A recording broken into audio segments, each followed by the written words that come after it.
happens to be National Move. You are looking to move anytime soon. You might be dreading the stress and frustration that typically comes with it. We have local real estate expert Tricia Turner, though, here to save the day and explain how to make it much more smoothly. Welcome. Thanks for being here. Yeah. It is considered one of life's biggest stressors, isn't it? It is. Okay, but we need to put some plans in place. What do you want someone to think about right now if they're thinking about that move, how to make it go a lot more smoothly? Timing. Timing is everything. Like in the real estate world, March and April are traditionally the most months where homes are listed. April and May are most months when homes are sold. So you've got to think of a mover's schedule and scheduling all of that out. Everything, your services, your water, electricity, all of that has to be scheduled. What makes it so popular for people to move in May? Is it because school is out and maybe they have children, or what's going on with this time of year? Definitely a lot of people, especially in the Houston area, they want to have their everything in order, all their ducks in a row during the summer, so that by July and August they're ready to get into their new school year, whether that be a new city or a new neighborhood. So yeah, definitely. What can happen logistically and turn everything into a nightmare if you're not prepared and really think about things in advance before that big day?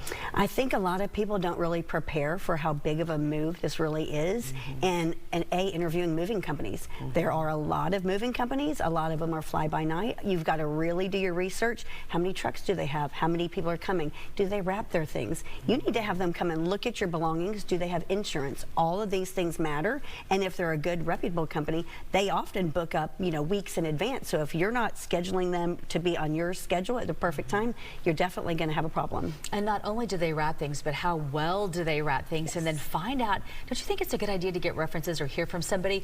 I had a move and it was just a local move and I lost all my china because they didn't wrap it right, and it was such a mess. It's a huge problem, and I think people, they get on the phone and there's really no way you can do an estimate over the phone. Most of the moving companies that we've dealt with actually come out and look at your belongings and give you a face-to-face estimate, and that's really what you want. Yeah, you just make sure that they're reputable. I say that is the biggest thing. Don't necessarily go with the cheapest because it might not end up being so cheap, right? No. All right, let's talk about how far in advance. So maybe they're not moving just now, but they're thinking about it. How far in advance do you need to start putting these plans in place, booking that mover? Is it something you can do toward the end, or does it need to really be done in advance? As much in advance as you can. The moving process, people really don't understand how long that really takes, but when you're out looking at a home as a home buyer, you may be in the process for 30, 40, 60 days before you actually get to the closing table. So as soon as you really get a house under contract, you really need to solidify that moving date.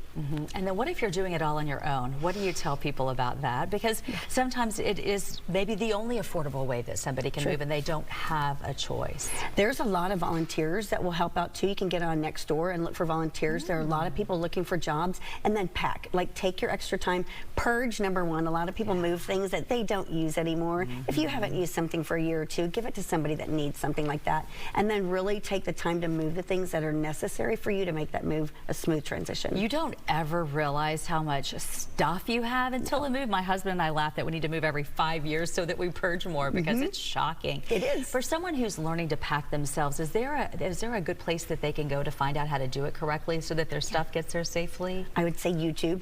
All right, there we go. Everything. You can get on there and actually learn how to pack just like a mover does.